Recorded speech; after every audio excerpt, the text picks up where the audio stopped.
They were there to love you, to teach you to love, and then there's you, and you have to grow up out of that. You have to become who you are. And it's so hard to keep our fingers in our grasp on who we are, because so much of our life is about being accepted into, deeply, cellularly, we need to be accepted. Because we know that not being accepted means you get eaten by tigers, you know, and we dread homelessness, and we dread aloneness. We live our lives in dread of being alone. And to be accepted by our peers, by our friends, by our family and stuff like that is deeply within inside of us, our moving force. Right behind sex and other addictions, it's one of the biggest forces that drives us. Might even be greater than it. So the quest to be who we are, we have to move into that. To find the self, we have to relinquish the self. It's a paradox. I mean, here we have this identity. As a teenager, we wake up and we have ourselves, and they're jerks, and they're stupid, and they don't know what's going on, and they don't know nothing, and look what they've done to society. And here we are, and it's like the trap is being independent like that and staying like that has a dead end. That's what we do with it with our lives. We run this independent thing, and we have these free thinking, freewheeling, you know, I do my own will, that type thing, which really is not at all cute or funny when you're 42 and 50 and, you know, and even in 30s. Even in the late 20s, it's no longer cute or funny to be that. And we see that we move immediately into groups, into interdependency, immediately as we wake up. And the faster you can move this person, this child of yours, the faster as teachers you can move these children into interdependency. In other words, to working as groups and working together, and developing their families, or if not families, then their social society, you know, social groups that are serving, and to get into service of one kind, whether it's serving the family or serving the group. The happier they'll be, because it's going to be clicking them in closer to who and what they are. And it's going to be being driven by what we're talking about tonight, this objective you, this soul part of you. This is what our goal is. This is what we're trying to do when we look at these patterns in these storehouses. We're trying to separate us so we can remember who we were, and remember what we threw away, our beliefs. And then we can take those beliefs and we can grow them and see, well, which of these, there's a whole bunch of them, which ones are really us. Discernment has to be used all along. Even if we excavate and find out, geez, I always wanted to be a rock guitarist. Well, maybe 75 now, but you could possibly, but maybe that was just one of the things. Maybe that's leading to something else. Maybe that's leading to music, or maybe that's leading to writing poetry, or maybe there was something that was telling you, trying to get you in that direction. Maybe that you were right. Maybe you did want to be a scientist, but maybe it was something that was leading you into a more spiritual or into a deeper philosophical part of yourself. You know, you're always looking for that self. We find out, and we look as we excavate, and we find out the emotional traps that have locked us in. And these are what these processes do. This is why it's alchemical, because you're going through all these different stages, and the only important thing is to move on to the next stage. Try to complete the stage. If you can't complete the stage, if you're stuck, move on to the next stage. If you can't, don't get caught in thoughts and feelings. Don't just stay there. Thoughts, feelings, be done, move on. What's patterns? What are the projections? What's happening now? Okay, move on.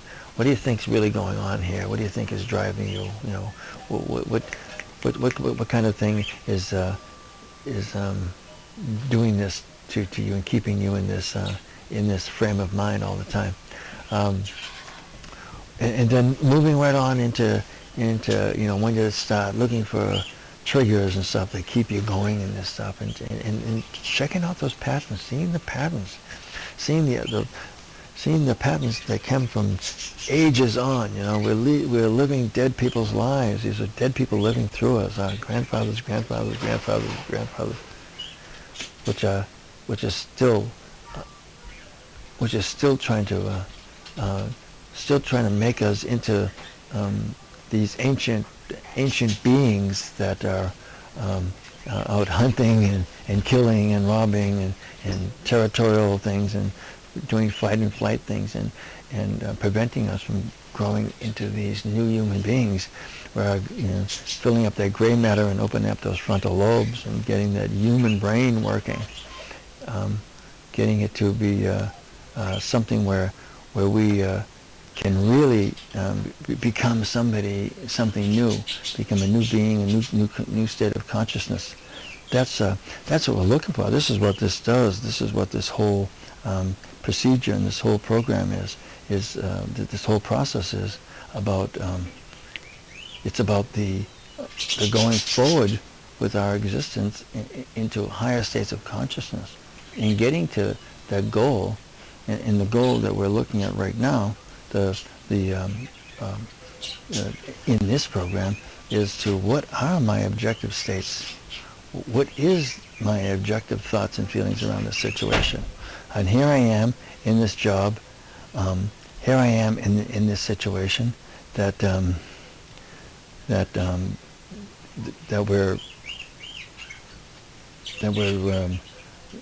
being waking up to, finding out that I'm just living the life of my parents or their parents, and it's kind of like there's this objective. All of a sudden there's this objective side of you that comes out and says, wait a minute, this is not how I feel about this. This is not how my deepest place in me, my most objective part of me, the God part of me, the enlightened part of me, the conscious, the awake part of me. And you've all felt this. You felt these moments of clarity, where we seem to live these lives where we're asleep to things and we're under these spells and we're living in this states of consciousness that are just a little bit above being asleep. And there are these moments where we wake up and where we're really, really objective. A lot of it's like in accidents and when tragedy hits and stuff like that, where we wake up and we're clear. We know what's good, what's right. We know that love is the right, and the people are important, not stuff and things. There is that objective state part of us that can discern and just see what the right thing to do in the right situation. That doesn't have to be an accident to be able to reach that part of us. There is a pathway to that part. There is a pathway that if we follow a certain pathway, you see, that's what we're trying to do with the process. We're trying to create a pathway. See, there are very few of us that are fortunate enough to be trained to think properly, to separate and to unite, to take away things that aren't helpful in thoughts and feelings that are destructive, and to categorize them and to let them go, to disidentify with them, not to let them take us over. Too often we bring this stuff with us, and we take on other people's idiosyncrasies and other people's problems and psychosis and all of these things that we're being absorbed, and the friends that we hung out with, that our parents didn't want us to hang out with, that we took on all of their energy, and they're all kind of embedded in our brains, and so we're always trying to figure out, who am I? What am I? What is my highest side of feeling? Well, one of the things, actually the main thing that's preventing you from getting in touch with what your objective self, what is that higher side, that wise person inside of there, what is that? What does that part of you feel and think about the situation? The thing is the main thing that keeps us from getting in touch with that is the negativity, is the emotional baggage, the emotional stuff that we carry and have on our shoulders. And you ever get these stiff necks and these shoulders carrying all this stuff on us. We we carry it on our shoulders, and it sits on top of our head and squishes us down and gives us headaches, and it presses in on us, from talking, the babbling going on from those inner thoughts, or the constant visions we have of things that we don't want to see. We keep imagining and talking. It's amazing that we can even function with what's going on inside of there. But we function because we're great, because we're survivors and we know how to make it through.